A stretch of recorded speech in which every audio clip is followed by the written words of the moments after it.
está de olho em um hotel aqui de Curitiba, no centro da cidade, isso porque acontece agora, pelo menos está marcada, né? A coletiva de imprensa convocada pelo pré-candidato, ainda não se sabe ao que, Sérgio Moro, e a expectativa é exatamente de que ele bata o martelo e traga o anúncio ao que vai concorrer nas eleições de 2022. Quem está nesse hotel acompanhando a movimentação ao vivo é a Manuela Niklevics, que vem na programação da Jovem Pan News contando para você, ouvinte, o que é que está acontecendo por lá até agora. Bom dia, Manu, já começou a coletiva por aí?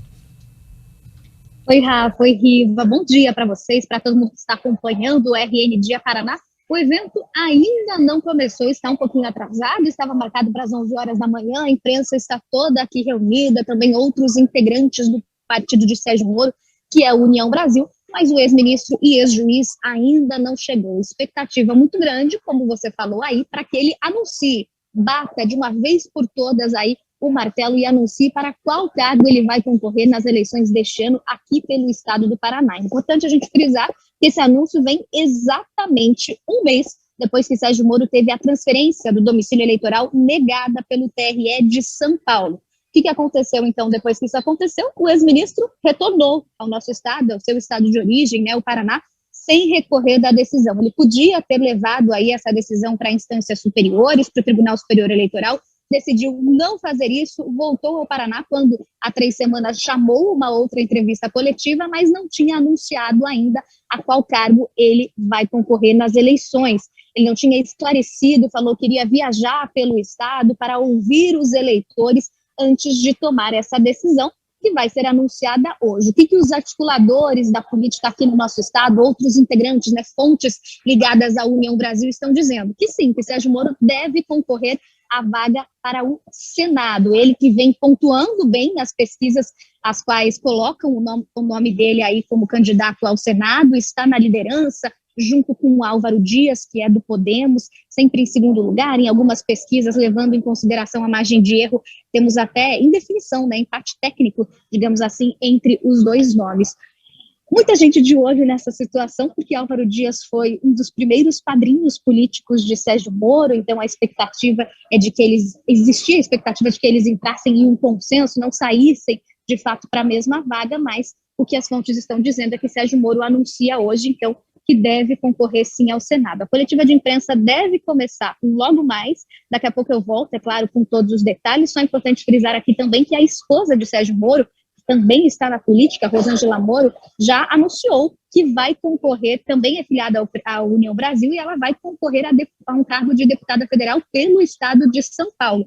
Já confirmou aí a sua pré-candidatura, ela que conseguiu manter o seu domicílio eleitoral lá no estado de São Paulo, já anunciou na semana passada que vai concorrer ao cargo, então, e qualquer novidade por aqui, assim que o evento começar, eu volto a chamar vocês para essa confirmação, para bater o martelo também aqui nas ondas da rádio da Jovem Pan News. Volto com vocês. Obrigada, Manu. A gente vai aguardar, então, pode chamar que a gente vem ao vivo, trazer em primeira mão a informação para o ouvinte aqui do Paraná, que está sintonizado na Jovem Pan News, sobre essa coletiva. A gente devia ter apostado, né, Rivaroli? Porque atrasa sempre. A gente falou já na primeira hora que estava marcada às 11, mas que dificilmente iria começar na hora. Vale ressaltar 2 pontos sobre as informações que a Manu trouxe, né?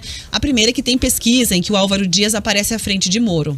Então, a gente tem um revezamento, dependendo do Instituto do Recorte e da data de quem está à frente. Assim, os números são muito próximos, né? Os dois estão uma disputa acirrada. Mas, sim, temos uma variação de quem aparece na frente nesses levantamentos. E um outro detalhe é que o Sérgio Moro se reuniu com o pré-candidato ao governo do Paraná pelo PSDB, o César Silvestre, o que já sinaliza, obviamente, que não há intenção de concorrer ao governo do estado, porque já está buscando uma espécie de aliança, né? Foi almoçar com César Silvestre, que é ex-prefeito de Guarapuava, e é o candidato, ou pré-candidato, melhor dizendo, do PSDB ao governo do Paraná, né? Aposta muito, é o que se diz, na questão de uma sucessão pós um governo Ratinho, então já vai aparecendo como um nome eventual para essas disputas, e claro, tenta aí, vai que se, né, consegue um bom resultado. Vai criando seu capital político no estado, né, Exato, eleitoral. Então é essa a aposta. Muito bem, Riva, aí Essa aproximação já tem informações de alguns portais e blogs políticos de que não pegou nada bem no PSDB. O PSDB não gostou muito da história da conversa com o humor do União Brasil aqui no Paraná. Mas resta saber como é que vai funcionar essa dança, né, de terceira via. A gente deve ter uma confirmação ao Senado, Rivaroli, agora nos próximos minutos, Sérgio Moro? Sim. Sim, antecipa pro pessoal. Qual é? Antecipa o que pesou na decisão do Sérgio. Vamos antecipar a coletiva aqui então, tá? Você conta pra gente o que ele vai dizer lá. O que levou ele a tomar essa decisão ao Senado? O status do Senado. Um senador está acima de um deputado federal. No status quo estabelecido político, ele está acima. Mas teve pesquisa também demonstrando o potencial de eleição dele. O problema é você fazer pesquisa para deputado federal, Rafa, são muitos nomes. Para o Senado é mais fácil, mais simples. Eu acho que você mede o teu tiro pro Senado, meu tiro alto. Vamos ver, fui bem? Maravilha. Não fui, então vamos testar para cá. Não vamos atirar perto, né? Isso. Mira pequeno, atinge grande. Isso. O que o Sérgio Moro quer e assim nós temos que ser bem honestos com a população, tá? Um cargo ao Senado, são menos senadores, são 81 senadores, certo? São 3 por estado. Nas questões revisoras, porque o Senado é uma casa revisora e autorizadora, principalmente para colocar ministro do STF, para você colocar embaixadores e tudo mais, é o Senado que faz isso, é a Câmara Alta. Por isso que o Senado tem até uma idade maior para você ser senador do que outros cargos. Você precisa disso, é a casa da experiência, o Senado. São 8 anos. O senador aparece muito mais nas grandes decisões. O senador, ele tem um destaque maior. A fala de um senador tem mais peso que a fala de um deputado. Até porque a esposa dele, a Manuela bem pontuou, nossa repórter, vai sair candidata, né, a deputada federal. Por São Paulo.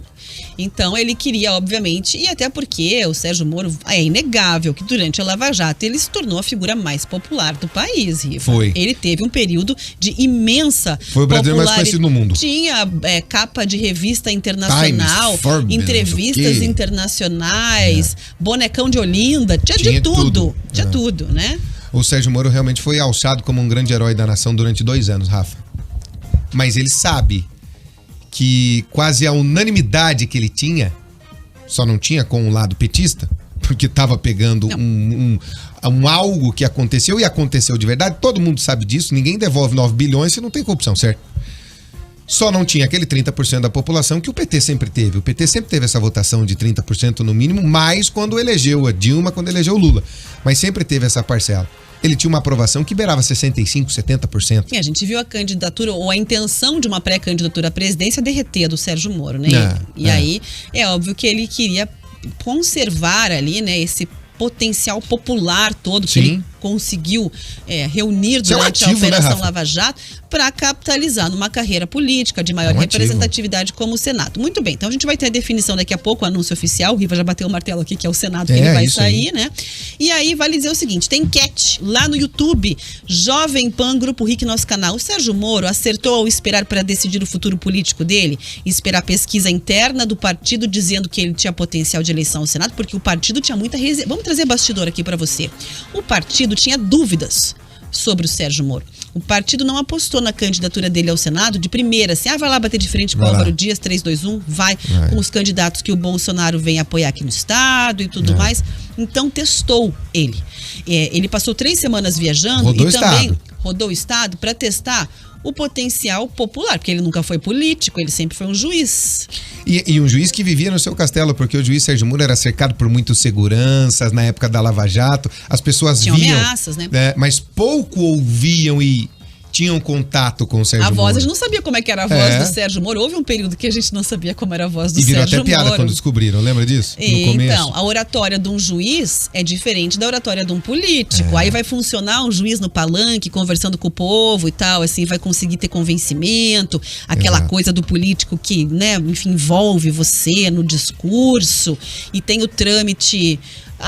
trâmite, né, Riva, das negociações. Fazer política. Fazer política, exato, né? Da dialética, de conversar e tudo mais. Convencimento. Isso, parceria, alianças. Onde eu ganho, onde eu perco, pesar as coisas. Político pesa as coisas o tempo inteiro, gente. Qualquer decisão política é onde eu ganho. Onde eu perco. Onde eu perco. Então. Vamos equilibrar essa balança? Eu te dou um pouquinho, você me dá um pouquinho e nós dois vamos chegando juntos de mãos dadas. É assim que funciona a política. A impressão que o juiz tem, assim, uma postura mais rígida, uma fala... A decisão é dele, né, Rafa? Não tão popular. Ele tem mudado esse perfil bastante. tem mudado esse perfil até muito. Vestimenta. As entrevistas, as brincadeiras. O juiz normalmente ele é aquela pessoa que parece que tá até Sisuda. com dor nas costas até, né? Que não pode falar nada assim que saia muito do escopo do que é permitido para não comprometer o seu trabalho. E o político não, é informal, conversa, tem que falar a língua da população, né? Da parcela que representa. Proximidade. Então essa transição é lenta. É lenta. O partido tinha dúvidas, resolveu testar. E, como é que diz no popular? Deu boa. Deu boa pra ele lá. Os números apareceram muito bem, né? Nem ele esperava. Nem ele esperava. Então, ficou com um sorriso de orelha a orelha. Eu lembro da análise que o Marcos Souza fez aqui dizendo isso. Ficou com um sorriso de orelha a orelha quando saiu a pesquisa. A primeira. Da primeira, que foi a nossa aqui do Grupo RIC. Que ele estava com 32% de intenção de voto. Tava voando na pesquisa. Aí veio uma segunda que eles estão empatados na margem de erro, mas com o Álvaro Dias à frente, né? Quando falo ele, eu estou falando do Álvaro Dias. Aí se cogitou que ele pudesse ser até candidato ao governo. E aí sai uma pesquisa com ele candidato ao governo com quase 16% lá dos votos. Ou seja, ele tem um ativo político pesado ainda no estado do Paraná. Mas o que o Sérgio Moro quer fazer? Você já constrói uma carreira política ao Senado, você já tem mais capacidade de audição. As pessoas já te ouvem mais. Para mim, o que ele joga hoje é para no futuro galgar sim uma possibilidade de uma candidatura à presidência da República. Vai aprender a ser político no Senado. É o que ele quer. Apanhando, trocando, fazendo as concessões que tem que ser feitas. A política é a arte de conceder mais do que ganhar. Será que ele vai ser, por exemplo, no caso, um eventual cenário aqui, né, de eleição, já que ele está disputando, né, ou pré-disputando aí o Senado. Numa hipótese de se eleger, será que ele vai ser oposição a todos os governos da presidência? Vem o Lula ou o Bolsonaro, o que tudo indica. E aí a terceira via pode existir de verdade, ele né? sempre vai ser um senador de oposição ao governo federal, será? Essa é uma boa pergunta, Rafa. Essa é uma boa pergunta. Mas ele, pelo que aconteceu com essas duas figuras que são os que encabeçam a candidatura à presidência da República nas pesquisas, que nós vamos falar daqui a pouco, ele vai ter que ser oposição. Dos dois casos. Dos dois. Até porque o senador também ele é o representante do Estado para conseguir aquela barganha, para falar. Mas vamos falar uma coisa, é difícil uma indicação de um presidente que os senadores não aprovem em ampla maioria. Agora a gente tem talvez uma legislatura um pouco mais crítica, mas em geral os senadores também sempre tocaram a banda do governo, tá? Sempre assina um cheque, né? Tó teu cheque aí, vai, faz meu filho. Nós assinamos o cheque, tá em branco, pode fazer. Mais ou menos isso, a Rafa tem completa razão. Tem completa razão com relação a isso. Mas eu analiso assim, Rafa. O Sérgio Moro tá olhando para daqui 4 ou 8 anos. Ele precisa ser eleito agora. Se ele não for eleito, a esposa ser eleita. Um dos dois tem que ser. Para esse futuro político do nome Moro. Alguém tem que ser eleito. Se os dois forem, tanto melhor. Se os dois não forem, um tem que ser. Para você continuar no debate. A mulher se eleger, a esposa se eleger, melhor dizendo, se isso é base para sustentar daqui 4 anos o nome dele com tanta força como agora. Mas a gente vai analisar já, inclusive, porque tem um outro elemento que é o Ratinho Júnior em cima do muro em relação ao apoio ao Senado, que a gente vai trazer daqui a pouco a partir da definição quando a Manuela Niklevix voltar. Quem quiser